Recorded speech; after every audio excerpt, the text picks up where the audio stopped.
दोस्तों, मैं वैसे चाहता ये हूँ कि मैं ना बोलूँ, क्योंकि मैं बोलता हूँ तो 10-15 मिनट ले लेता हूँ, क्योंकि जो आदमी सच बोलता है वो देखता नहीं टाइम क्या है और मौजू क्या है, वो बोल देता है बेचारा। लेकिन मेरी मजबूरी है, मेरे को कुछ लोगों के बारे में बताना होता है, इसलिए मैं आया हूँ। अपने बारे में मैंने कुछ नहीं कहना, यकीन रखिए। 100% सच चाहिए, मैंने एक लफ्ज़ अपने बारे में नहीं कहना। अभी किम्मी जी बता रहे थे कि 27-28 साल हो गए। गांधी साहब, आप बहुत ध्यान से सुनिए, आपके मतलब की बात है, क्योंकि आप बहुत अच्छे लोगों में से हैं। और मेरे देश में मेरे को बदकिस्मती से कहना पड़ रहा है कि हमारे सियासतदान एक दो ही अच्छे हैं, उनमें से आप एक हैं। सच्ची बात है, मेरे को कोई काम नहीं है सर आपसे। सच बोलना गुनाह है तो मैं गुनाह कर रहा हूँ। तो 27-28 साल हो गए सर, 28 साल हो गए। अब गम का फसाना कौन याद रखे, कितना लंबा है कितना छोटा है गम का फसाना। एक छोटी सी कहानी मेरे को याद आई, जब हम 74-75 में थे। मैंने अभी विनोद को देखा, विनोद कपूर को, he is a famous dental doctor in the country. तो उसको भी याद होगा 74-75 में फुहारा चौक, जो फाउंटेन है चौक, वहाँ एक फ़कीर हुआ करता था। मैं मंगता नहीं कह रहा, मैं बैगर नहीं कह रहा, मैं फ़कीर कह रहा हूँ, कलंदर कह रहा हूँ। वो वहाँ एक दुकान हुआ करती थी किशोरी की, जहाँ परोठे हुआ करते थे।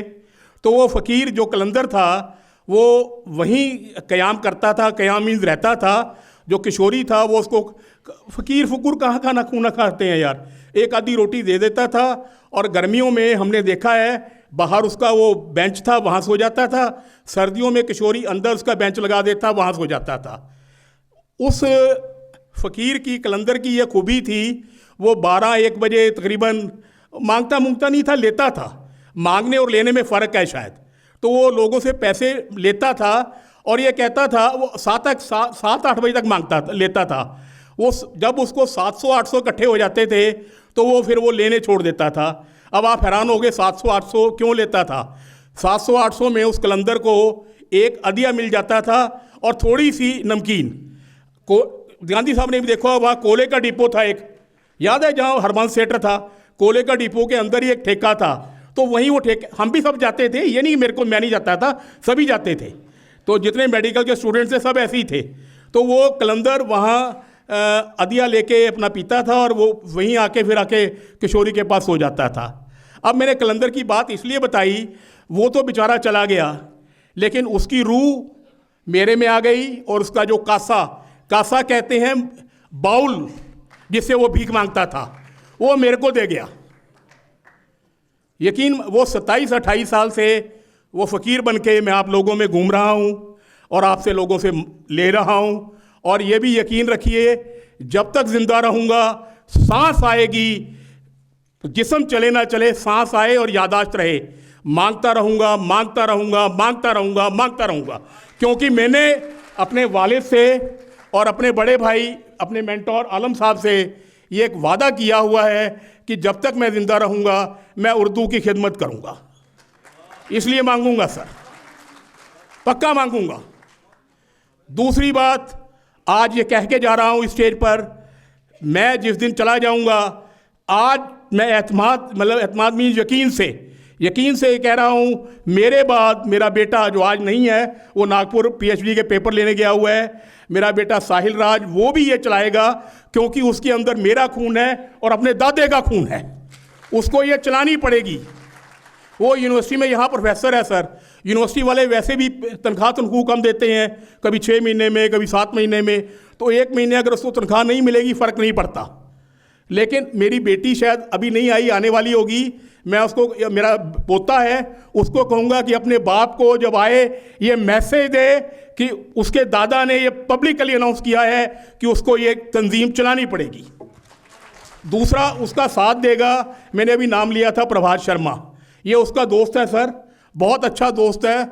उर्दू के जितने हमारे शायर हैं सबसे इसकी दोस्ती है, बहुत प्यार करता है उर्दू को। पंडित है, वैसे पंडित है, लेकिन उर्दू को प्यार करता है। तो ये एक्शन, मैं जब तक मरूंगा तब तक ये एक्शन बन जाएगा। एक्शन की तनख्वाह बहुत होती है और इधर उधर से भी 4 पैसे मिल जाते हैं।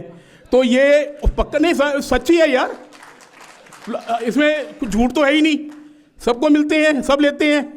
तो ये लेगा, जो तनख्वाह छोड़ेगा या जो लेगा 1 महीने में, ये अपने दोस्त को देगा और ये दोनों भाई मिलकर चलाएंगे और उनका साथ देंगे। किम्मी और Pankaj is a wonderful boy, वो गुरदासपुर गया हुआ है, लेकिन दिन में आज 20 फ़ोन कर चुका है वहाँ से भी, अंकल खाना आ गया, बैनर लग गया। सो ये मेरी यंग ब्रिगेड है जो साथ देगी। तो ये तंजीम मरने वाली नहीं है, चलेगी। अच्छा, अब 27-28 साल में जो कासा था उसमें बहुत लोगों ने, मैं 2-4 लोगों का जिक्र करना मेरा फ़र्ज़ बनता है, क्योंकि अगर मैं ऐसा नहीं करूँगा तो मैं अपने आप से, अपने खून से, अपने वालिद से इंसाफ नहीं करूँगा। कुछ 5-6 नाम है जिन्होंने मेरी बहुत मदद की सर। 11-12 तक, 10-11-12 तक हमारा बहुत गोल्डन पीरियड था, क्योंकि हम भी जॉब में थे और उस वक्त डॉक्टर की वैल्यू हुआ करती थी सर। बिजली बोर्ड में तो काफ़ी होती थी, चीफ दे देते थे पैसे, तो चेक मतलब कैश नहीं, चेक तो वो दे देते थे। फिर सबसे बड़ा नाम आलम साहब ने बहुत मदद की। सिद्दीकी साहब जो डीजीपी रिटायर्ड हुए हैं, उन्होंने बहुत मदद की। मेरे को एक किस्सा याद आ गया थोड़ा सा, बहुत अच्छा है लेकिन सच्चा है। 2004 में हमने इंडो पाक मुशायरा कराया यहाँ पटियाला में, तो उसके जो पैसे थे शायरों के, तकरीबन 2-2.25 लाख बने थे। तो सिद्दीकी साहब ने वहाँ से भेजे, फ़याज़ साहब लेके आए थे, फारूकी साहब, आप में से कई लोग जानते होंगे। अब फ़याज़ साहब बड़े हो गए हैं, जब ना कद आदमी का ऑफिशियल कद बड़ा हो जाए ना, तो वो काफ़ी बातें भूल जाता है। सिद्दीकी साहब अब सबको भूल चुके हैं, कोई बात नहीं, जहाँ हैं वो खुश रहें, अपनी और तरक्की करें। तो फ़याज़ पैसे लेके आया, उस वक्त हम फ़याज़ ही कहते थे, अब तो हमारी हिम्मत नहीं उसके सामने फ़याज़ कह सके, क्योंकि अब वो साहिब करम है, तो साहिब करम को नाम से नहीं बुलाया जाता, साहब कहा जाता है। तो फ़याज़ साहब पैसे लेके आए, हमने लिफाफों में डाले शायरों के, तो मुशायरा हुआ। एक शौरा हजरात नहीं आए, तो वो पैसे बच गए। अगले दिन मैं और मेरे ब्रदर इन लॉ, वो भी कुछ आजकल मेरे से खफा रहते हैं, पता नहीं क्यों, उनको पता होगा, मैं नहीं जानता, वो भी कम आते हैं, क्योंकि जो डगर मुश्किल हो ना जी, कांटों वाली हो, उस पर कम लोग साथ देते हैं। लेकिन ठीक है, मेरे को कोई रिग्रेट नहीं है, बस उसने बहुत साथ दिया, तो वो पैसे बच गए सर। हमने देखे भाभी 14-15 लाख थे ना, सॉरी 14-15 हज़ार। तो जनवरी 24 में मुशायरा हुआ, डेट मेरे को याद नहीं। फरवरी के फर्स्ट वीक में, फर्स्ट मंडे को हम वहाँ सिद्दीकी साहब के पास गए, डीजीपी ऑफिस। हम नालायक, अनपढ़, जाहिल, हमें नहीं पता कोई अपॉइंटमेंट लेके जाता है डीजीपी ऑफिस, हम ऐसे ही घुस गए जी। तो वो जो उनका विकास साहब को पता होगा, डीजीपी का जो है उसको फ्लैग ऑफिसर कहते हैं। तो फ्लैग ऑफिसर ने कहा जी कोई अपॉइंटमेंट। मैं कह जी किहड़ी अपॉइंटमेंट, ਸਾਨੂੰ ਤਾਂ पता ही नहीं अपॉइंटमेंट की होंगी है। आप मूँह चक के आ गए। वो कहते नहीं जी अज तो मंडे है, मंडे को ऑफिशियल मीटिंग होंगी है। He must be knowing it and others also knowing it. Monday को all the officials are bound to be in dress and there is always a meeting over there. तो मैंने कहा भी चलो भी यार आप एक बार अंदर बोल दो, शायद रहम आ गया तो चले जाएंगे, नहीं वापस चले जाएंगे। फ़कीरों का क्या है, गए ना गए, नहीं इज़्ज़त तो है नहीं, इज़्ज़त ना कभी थी ना है। कोई कहे ना इज़्ज़त है तब डर लगता है, क्योंकि इज़्ज़त नाम से हम वाकिफ़ ही नहीं हैं हम जैसे लोग। तो वहाँ उन्होंने 1 मिनट में फ़ोन किया अंदर, तो 1 मिनट बाद अंदर से मैसेज आ गया भी दोनों को अंदर भेजिए।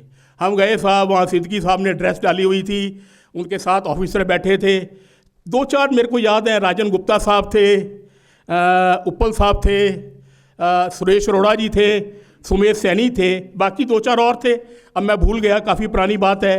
तो हमें वो साइड पे सोफ़ा लगा होता है ना दफ्तरों में, बड़े गुलजार साहब को पता होगा, इनके ऑफिस में भी होगा, तो वहाँ हमें बिठा दिया गया। 1.5 मिनट बाद, एग्जैक्टली 1.5-2 मिनट बाद सिद्दीकी साहब उठे, उन्होंने कहा अपने ऑफिसर्स को कि okay gentleman, since my guest, मैं कॉमा इन्वर्टेड कॉमा में बता रहा हूँ, since my guest have arrived from Patiala, I take leave of you, we will meet after lunch.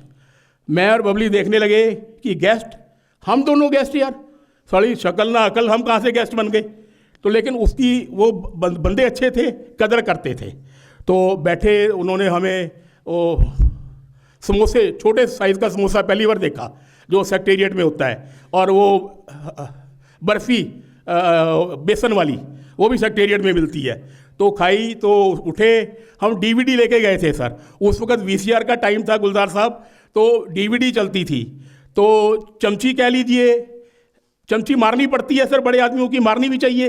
अगर आपने जिंदा रहना है तो बड़े आदमियों को रहमो करम पर रहना है ना, आपकी मारा करेंगे, फिक्र ना करो, आपके यहाँ भी आएंगे लेने। तो ना सच्ची है। तो चमची भी थी, कुछ अदावत भी थी, प्यार भी था। तो हम उनके लिए लेके गए, एक सिद्दीकी साहब के लिए लेके गए, एक बेदी साहब के लिए लेके गए। तो हमने वो DVD दिखाई तो वो कहते थैंक यू। तो हमने लिफाफा निकाला तो वो लिफाफा देख के डर गए।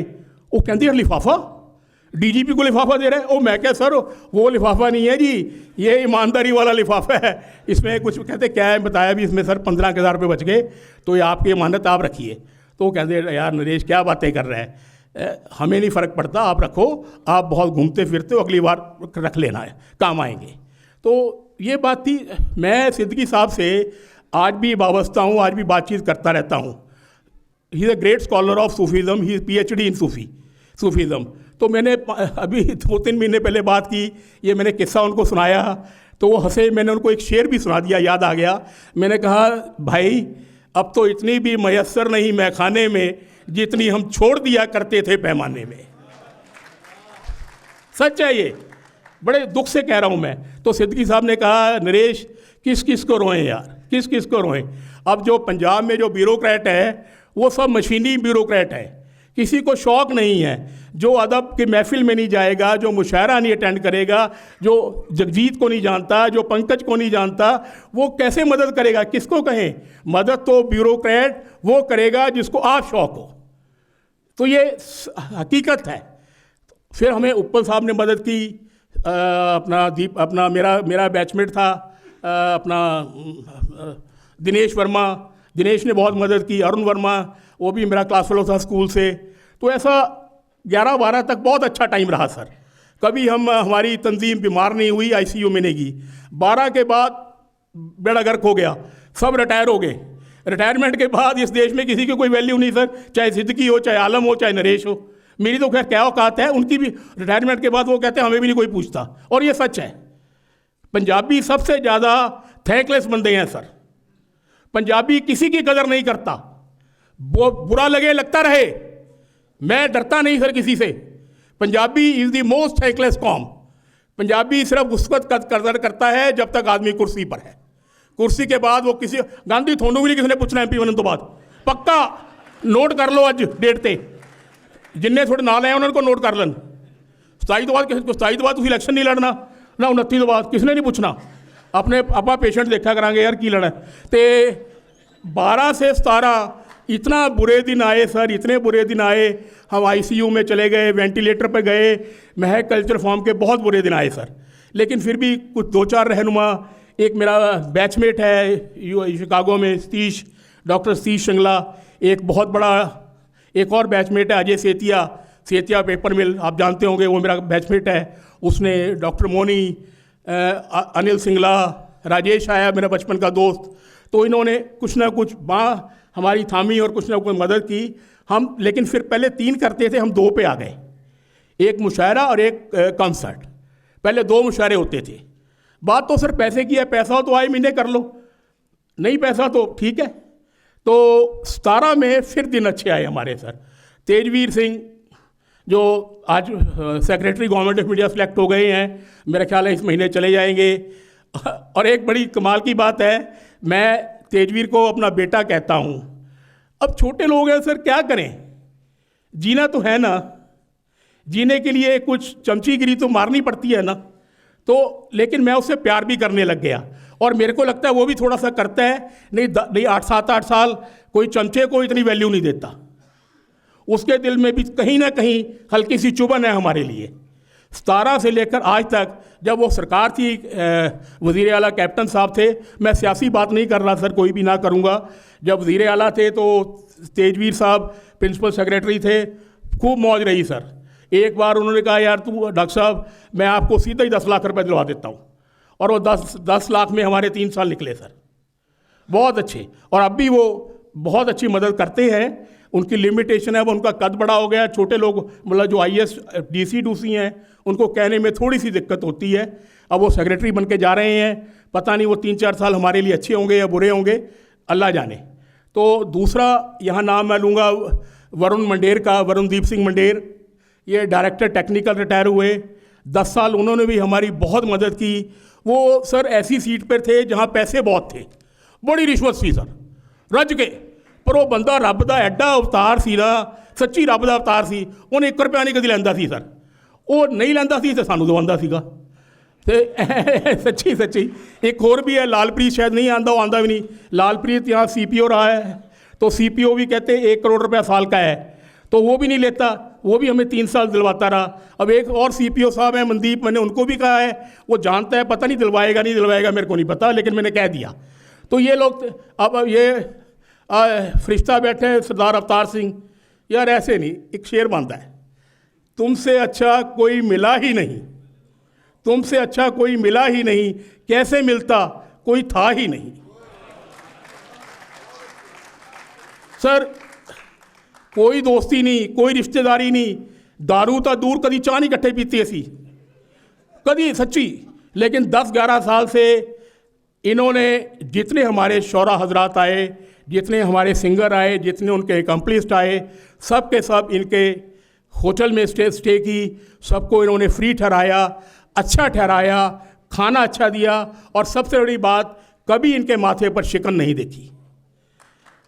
अगर पंजाब में किसी शहर में अदब जिंदा रहे, कल्चर जिंदा रहे, तहजीब जिंदा रहे, क्योंकि उर्दू ज़ुबान नहीं एक तहजीब है, मेरा ये मानना है। Urdu is not a language, Urdu is our tehzeeb, Urdu हमारी पहचान है।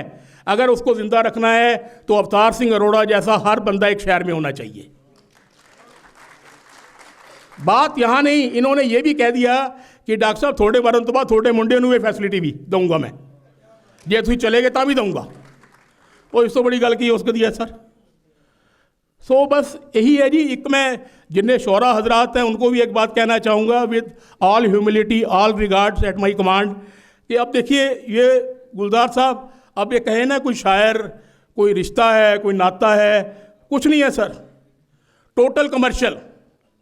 आपकी गले के यहाँ अंगूठा देकर पैसे मांगते हैं, कम हो जाए तो कहते और सांस तंग कर देते हैं, ट्रेकिया बंद कर देते हैं सर, कोई समझौता नहीं। चलो वो कर लो, वो भी कोई बात नहीं, आप लोगों का प्रोफेशन है, कमर्शियल हो तो करते हो करो। लेकिन सर सबसे दुख वाली क्या बात है, ये बात मेरी सारे हिंदुस्तान में जानी चाहिए, जो शौरा हजरात बैठे सुन रहे हैं वो कहें। सर होता क्या है, मान लीजिए हमने एक शायर को आज के डेट पे यहाँ मधु कर लिया, मैं नाम नहीं ले रहा किसी का, वो मान लीजिए 30,000 में उसने कह दिया भी मैं आऊँगा जी।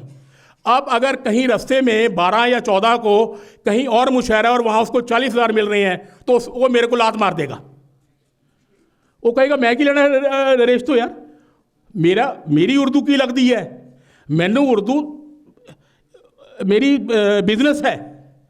अब वो पूजा पाजा नहीं है, ख़त्म, छोड़ दो यार, अब सबके लिए बिजनेस है ये। तो ये मैं शायरों से हाथ जोड़ के कहता हूँ, जहाँ पे एक बार एक कॉल कर लो, एक वादा कर लो, एक कमिटमेंट कर लो, वो ज़रूर निभाओ यार। इतना मत बेचो यार, इसको बेचो लेकिन इतना मत बेचो यार, इतना बेचना गुनाह है। बस ठीक है सर। अपने इन आलम साहब को, मैं अपने वालिद को, और ये मेरी शरीक हयात है, तीनों को मैं यहीं से सजदा करता हूँ और आप लोगों से इजाज़त लेता हूँ एक शेर पढ़कर। चलो गुमनाम अब मैं कदे में, गुमनाम एक तखल्लुस है, वो हमारे बहुत अच्छे शिवदुलार जी को याद होगा। अब जो हमारे कमिश्नर, अपना हाई कमिश्नर साहब आया करते थे, उनका है जिनकी वो गज़ल है, कहाँ की मोहब्बत कहाँ के फसाने, ये पीने पिलाने के सब है बहाने। उनका ये शेर है, कहते हैं चलो गुमनाम अब मैं कदे में, तुम्हें गम करने हैं, तुम्हें दफन करने हैं कई गम पुराने। मैंने अगर कुछ किसी का दिल दुखाया हो तो मैं सबसे माफ़ी चाहूँगा, क्योंकि मैं ऐसा ही हूँ जी, ऐसा ही पैदा हुआ हूँ, ऐसे ही मरूँगा। Thank you so much, love you all, thank you.